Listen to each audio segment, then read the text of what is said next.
কৃষ্ণায় বাসুদেবায় হরয়ে পরমাত্মনে প্রণত ক্লেশনাশায় গোবিন্দায় নমো নমঃ। রাধে রাধে। প্রিয় শ্রোতা ও ভক্তবৃন্দ, আপনাদের সবাইকে আন্তরিক প্রণাম ও স্বাগতম। বন্ধুরা, জীবনের কষ্টের সময়ে যখন স্বপ্নগুলো ভেঙে চূর্ণ হয়ে যায়, ভবিষ্যৎ অন্ধকার মনে হয় আর হৃদয় হতাশায় ভরে ওঠে, ঠিক তখনই আশার প্রদীপ হয়ে আমাদের সামনে দাঁড়ান শ্রীকৃষ্ণ। তার বাণী আমাদের মনে করিয়ে দেয়, দুঃখ চিরস্থায়ী নয়। দুঃখ নতুন শক্তি, নতুন বিশ্বাস ও নতুন সূচনার দরজা খুলে দেয়।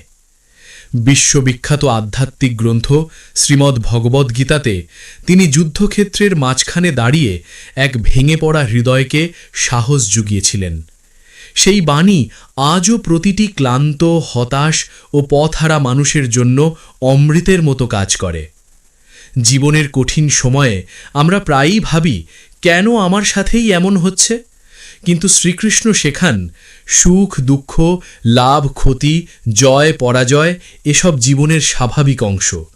যেমন দিন রাত একে অপরের পর আসে, তেমনি দুঃখের পর আনন্দ আসবেই। তুমি যদি দুঃখকে চিরস্থায়ী মনে করো, তাহলে নিজেই নিজেকে অন্ধকারে বন্দী করে ফেলবে। কিন্তু যদি বিশ্বাস রাখো যে এই সময়টাও কেটে যাবে, তাহলে মন দৃঢ় থাকবে। গীতার একটি অমূল্য শিক্ষা হল, তোমার অধিকার শুধু কর্মে, ফলে নয়। যেমন সোনা আগুনে পুড়ে বিশুদ্ধ হয়, তেমনি মানুষও দুঃখের আগুনে পরিণত হয়। কষ্ট আমাদের অহংকার ভাঙে, ধৈর্য শেখায়, আসক্তি ছাড়তে শেখায়। আজ যে ব্যর্থতা তোমাকে কাঁদাচ্ছে, একদিন সেটাই তোমার শক্তির গল্প হয়ে উঠবে। আমরা যখন ফল নিয়ে অতিরিক্ত চিন্তা করি, তখন দুশ্চিন্তা বাড়ে। কিন্তু যদি মন দিয়ে কাজ করি আর ফলের দায়িত্ব ঈশ্বরের হাতে ছেড়ে দিই, তখন হৃদয় হালকা হয়ে যায়।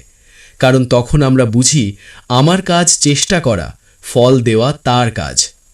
কষ্টের সময় মানুষ সবচেয়ে বেশি একাকিত্ব অনুভব করে, কিন্তু গীতা আমাদের মনে করিয়ে দেয়, পরমাত্মা সর্বদা আমাদের হৃদয়ে অবস্থান করছেন।